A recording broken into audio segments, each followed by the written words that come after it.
Read by Tamaya Rockwell. The Cask of Amontillado by Edgar Allan Poe.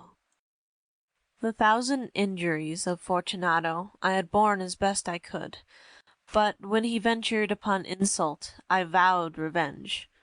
You, who so well know the nature of my soul, will not suppose, however, that I gave utterance to a threat. At length I would be avenged. This was a point definitely settled, but the very definitiveness with which it was resolved precluded the idea of risk. I must not only punish, but punish with impunity. A wrong is unredressed when retribution overtakes its redresser. It is equally unredressed when the avenger fails to make himself felt as such to him who has done the wrong. It must be understood that neither by word nor deed had I given Fortunato cause to doubt my good will.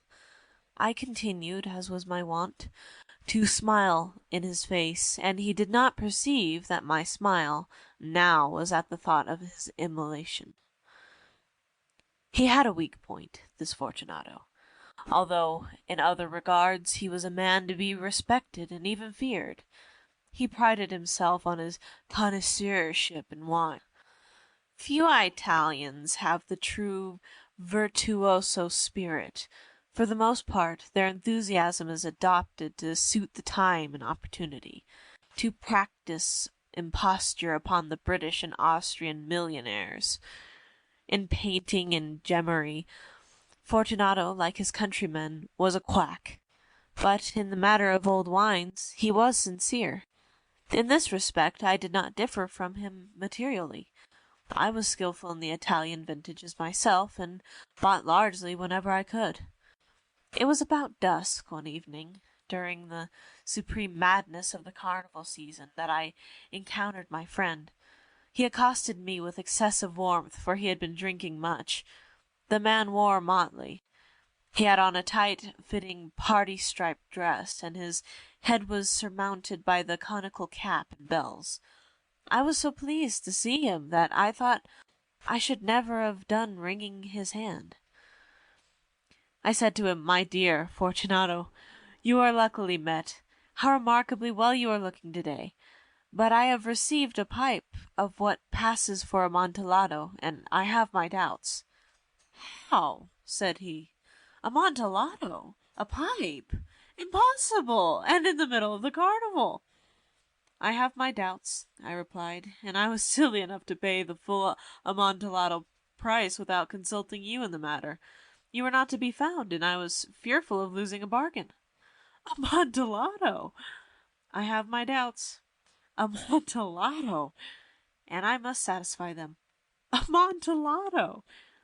"As you are engaged, I am on my way to Luchesi. If anyone has a critical turn, it is he. He will tell me Luchesi cannot tell Amontillado from sherry. And yet some fools will have it that his taste is a match for your own. Come, let us go." "Whither?" "To your vaults." "My friend, no. I will not impose upon your good nature. I perceive you have an engagement. Luchesi—" "I have no engagement. Come." "My friend, no. It is not the engagement, but the severe cold with which I perceive you are afflicted. The vaults are insufferably damp. They are encrusted with nitre. Let us go, nevertheless. The cold is merely nothing. Amontillado! You have been imposed upon. And as for Luchesi, he cannot distinguish sherry from Amontillado." Thus speaking, Fortunato possessed himself of my arm. Putting on a mask of black silk and drawing a roquelaire closely about my person, I suffered him to hurry me to my palazzo. There were no attendants at home. They had absconded to make merry in honor of the time. I had told them that I should not return until the morning, and had given them explicit orders not to stir from the house. These orders were sufficient, I well knew, to ensure their immediate disappearance, one and all, as soon as my back was turned. I took from their sconces 2 flambeaux, and giving one to Fortunato, bowed him through several suites of rooms to the archway that led into the vaults. I passed down a long and winding staircase, requesting him to be cautious as he followed. We came at length to the foot of the descent, and stood together on the damp ground of the catacombs of the monstrous. The gait of my friend was unsteady, and the bells upon his cap jingled as he strode. "The pipe?" said he. "It is further on," said I. "But observe the white webwork which gleams from these cavern walls." He turned towards me, and looked into my eyes with two filmy orbs that distilled the rheum of intoxication. "Nitra?" he asked at length. "Nitra," I replied. "How long have you had that cough?"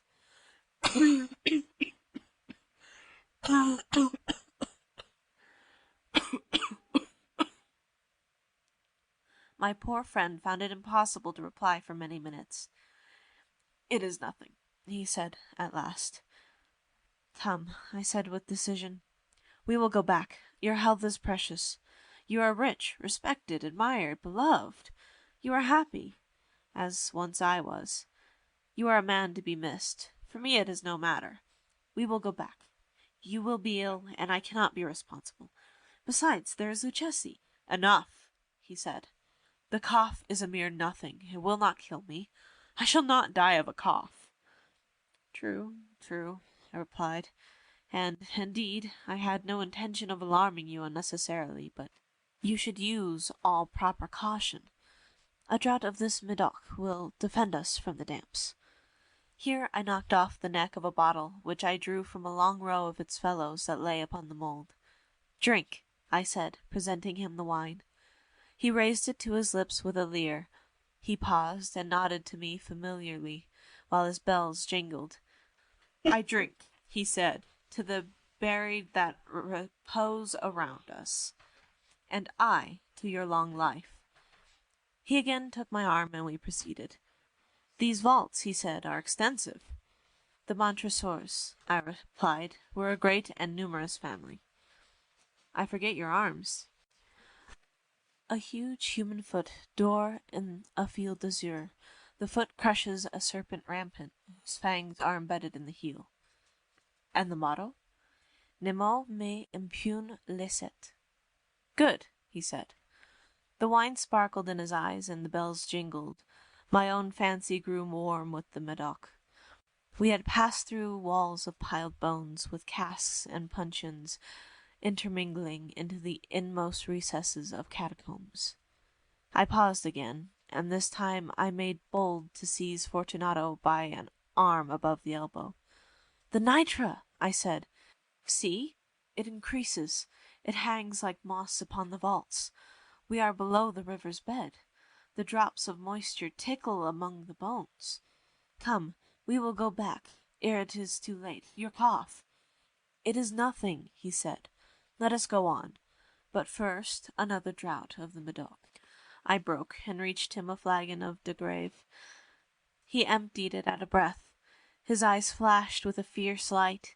He laughed, and threw the bottle upwards with a gesticulation I did not understand. I looked at him in surprise. He repeated the movement.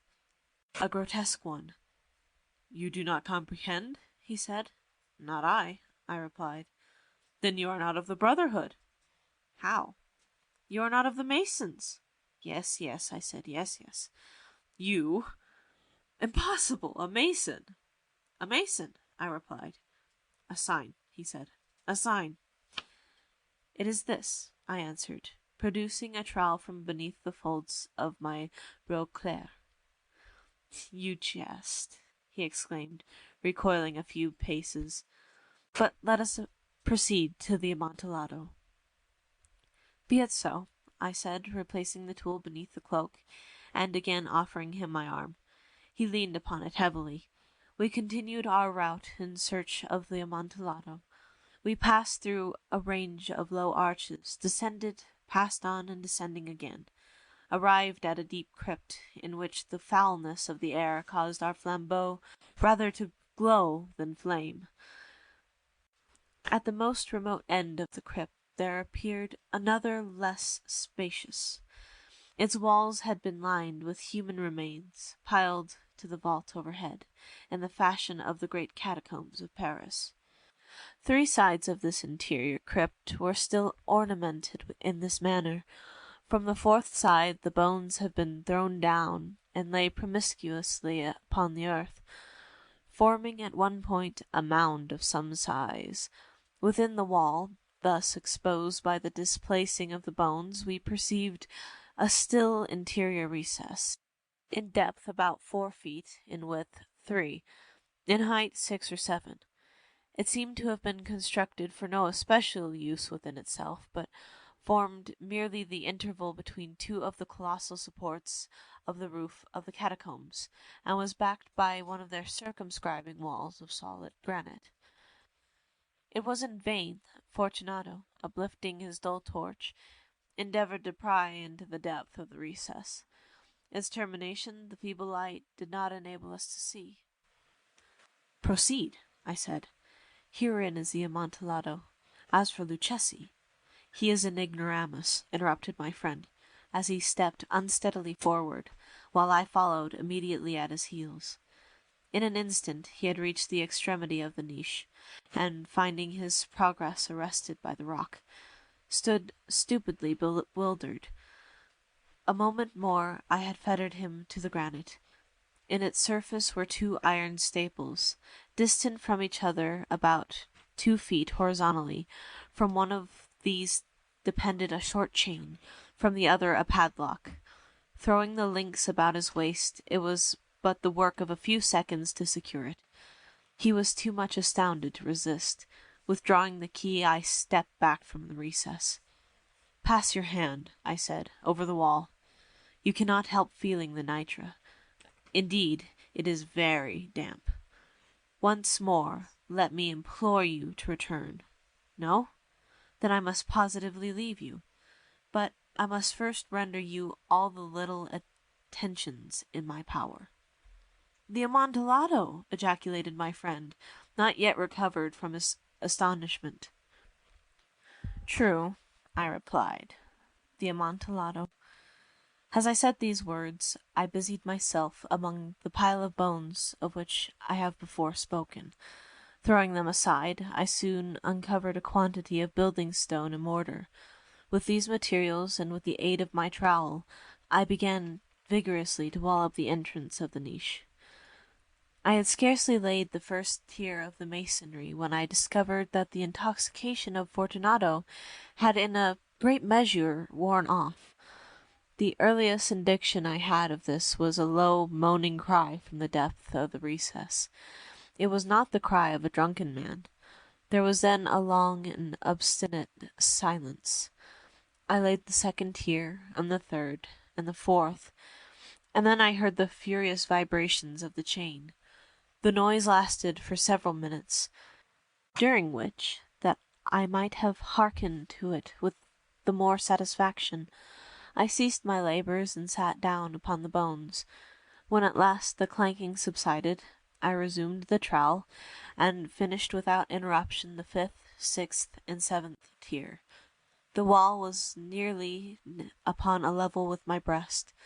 I again paused, and, holding the flambeau over the mason work, threw a few feeble rays upon the figure within. A succession of loud and shrill screams, bursting suddenly from the throat of the chained form, seemed to thrust me violently back. For a brief moment I hesitated. I trembled. Unsheathing my rapier, I began to grope with it about the recess, but the thought of an instant reassured me. I placed my hand upon the solid fabric of the catacombs, and felt satisfied. I reapproached the wall. I replied to the yells of him who clamoured.